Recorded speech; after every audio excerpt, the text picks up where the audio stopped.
Welcome to Otaku Saga. I'm Zero. I'm DK. And I'm Rizzo. And today on Anime Reaction, we watched the first episode of Flip Flappers. Flapper Flippers? Flap Flippers? Flip. They're gonna need time to recover, I'm sure. Does Drip. not compute. Drip. Drip.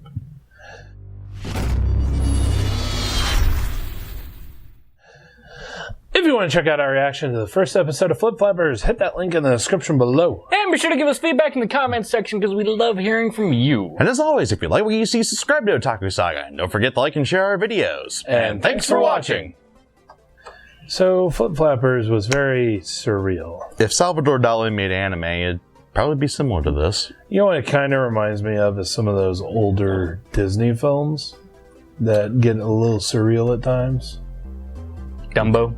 Dumbo, kind of that whole Fantasia. Like yeah, Fantasia. Like the Because it's surreal. there are yes, but moments it's in the artsy. older Disney movies where it gets quite surreal, quite artsy. Yeah. And that's basically what the series was.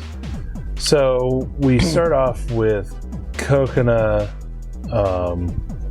Trying to... running down a tunnel with her surfboard. no, it was Paprika. Paprika. Oh, yeah, sorry, Paprika. Remember, the crazy one. Papico. Yeah, there's two named characters plus the robot in this. And Miss... And Dr. Salt. Yeah, Dr. Salt. So salty. I'm sure it's Paprika. I think it's Paprika. Paprika. Whatever. The crazy bitch. The crazy one. Anyway, it starts with her running down a tunnel with her surfboard while people in a lab, I guess, are telling her not to. But she does anyway, and then she comes out, I think, in the real world, and then proceeds to fly her surfboard, like Silver Surfer style, I totally want that surfboard. down towards a city. I'd rather have Silver Surfers, but yeah. And then we get Cocona having a bit of a strange dream, and then she wakes up. And then proceeds to go to school and tries to figure out what she wants to do with her life because she has no idea. She's trying to decide what high school to go to. And it's a very big deal. Well, yeah, I mean, basically, it could set the course of your life, pretty decide much.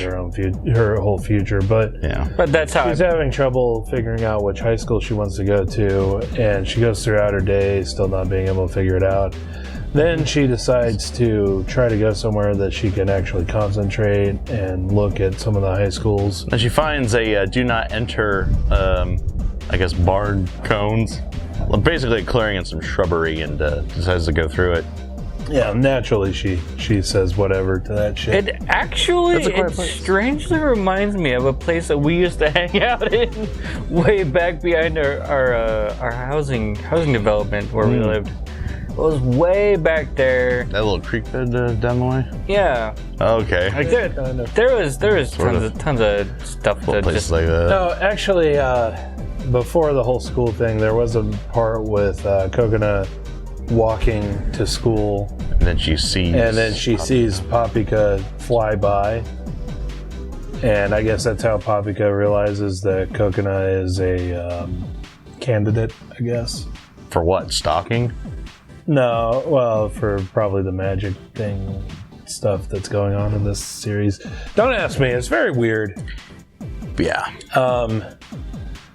But so, Paprika leaps out of the pipe that Cocona's sitting on and scares the crap out of her. hilariously, Yeah. and then proceeds to have a very forceful sort of conversation about like, come with me.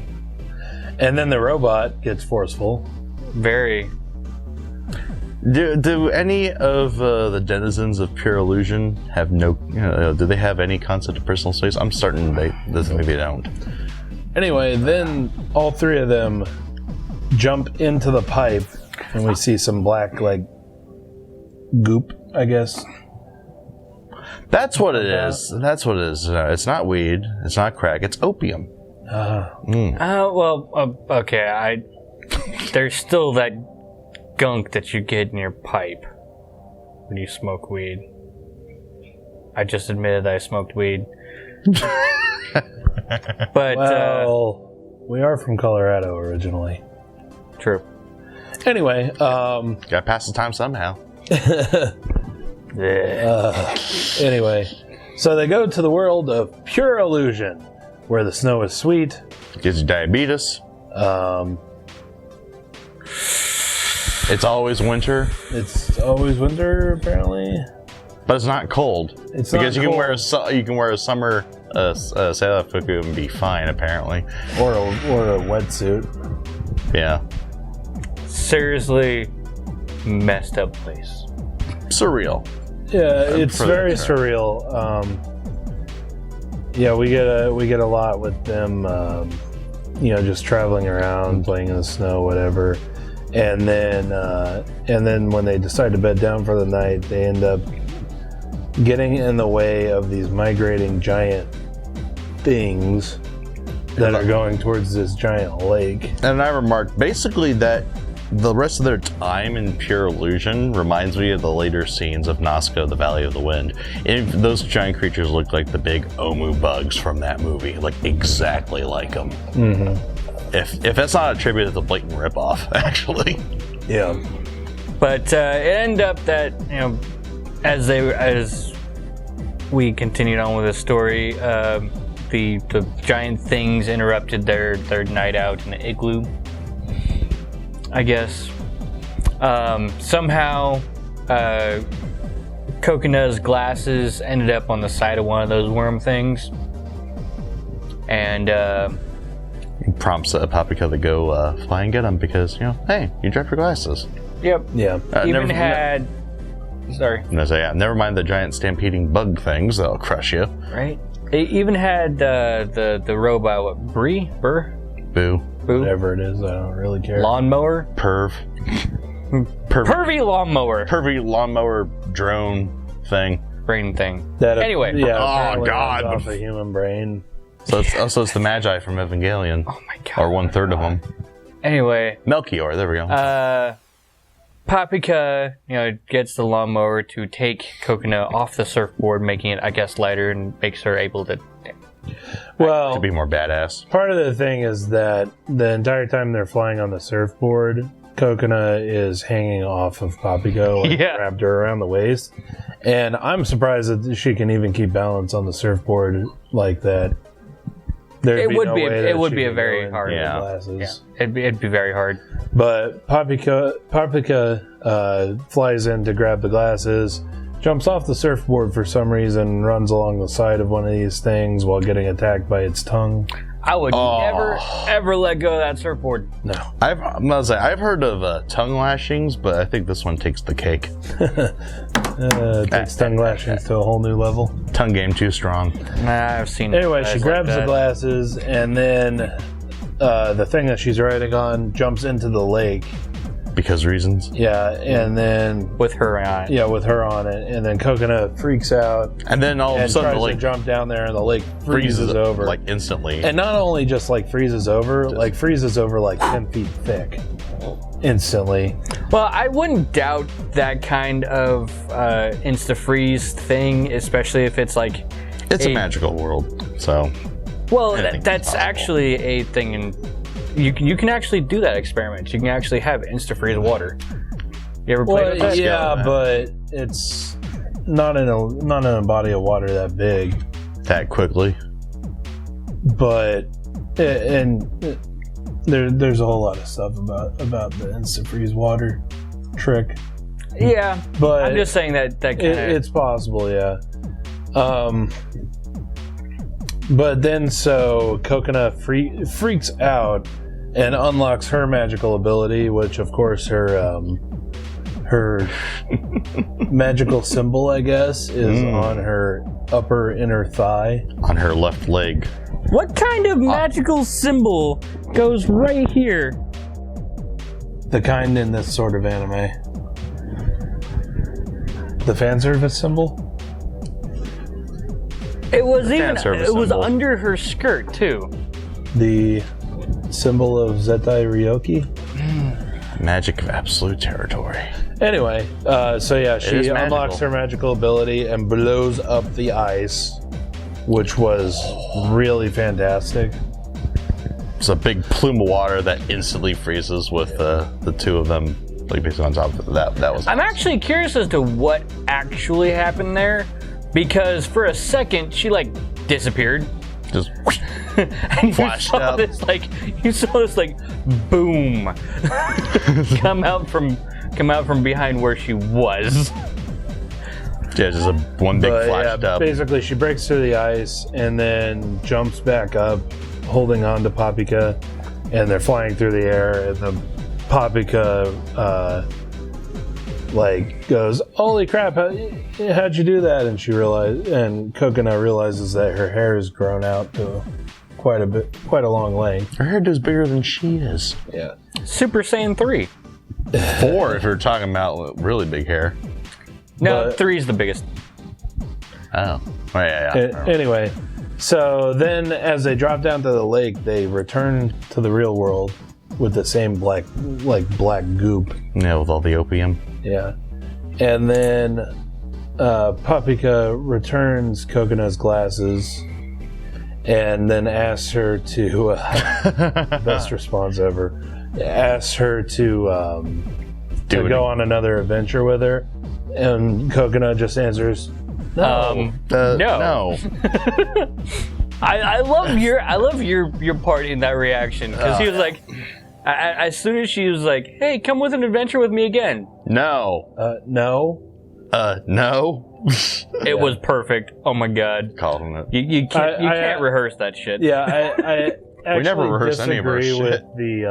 with how the subgroup translated that. Because she just said "yeah," which is just no. Okay. But they translated it as no or no. But that was hilarious.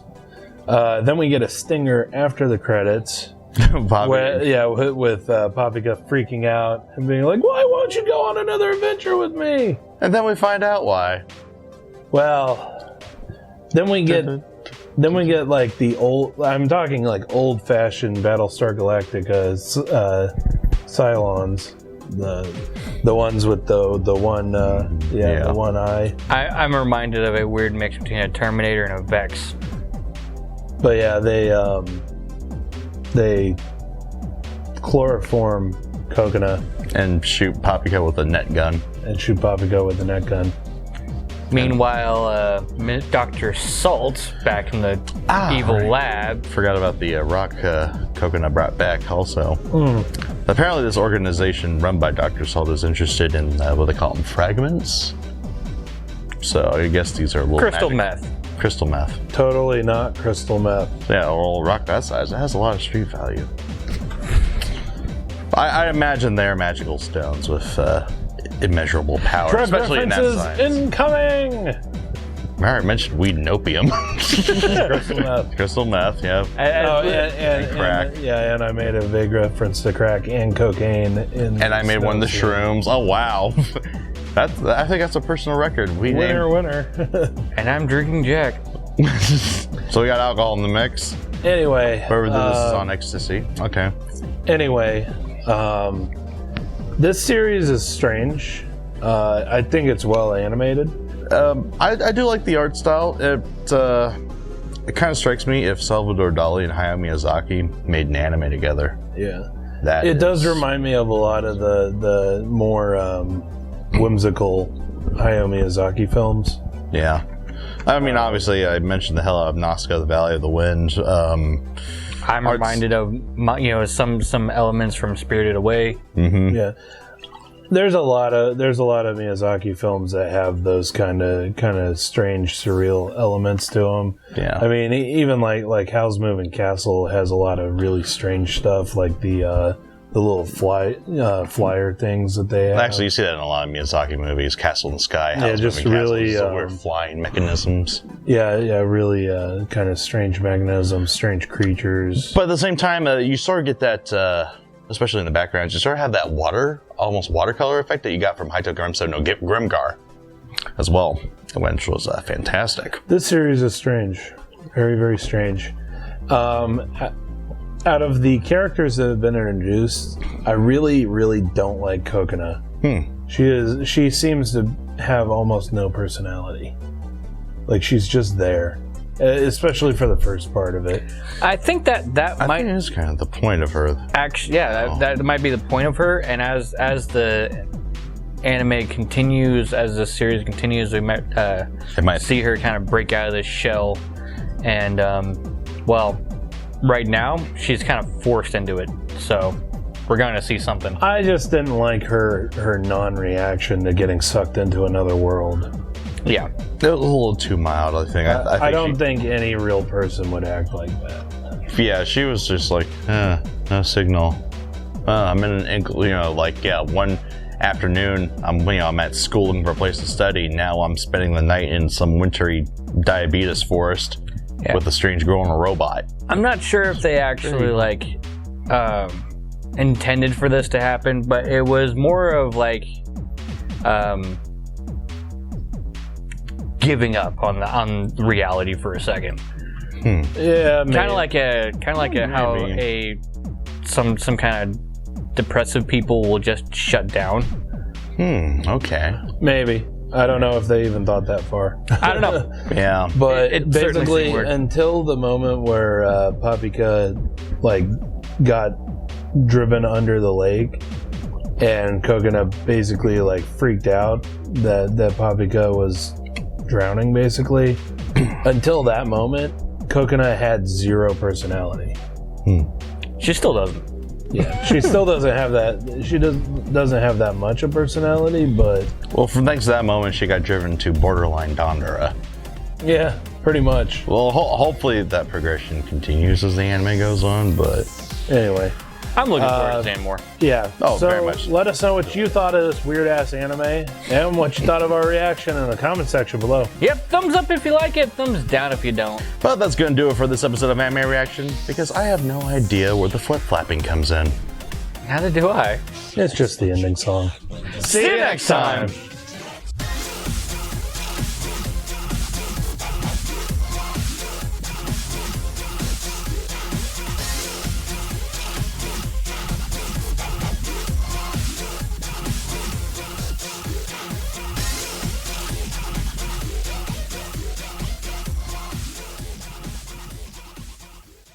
Flip flap, flip flap, Flip, flap.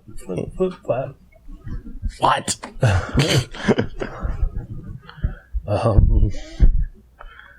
That fucking happened.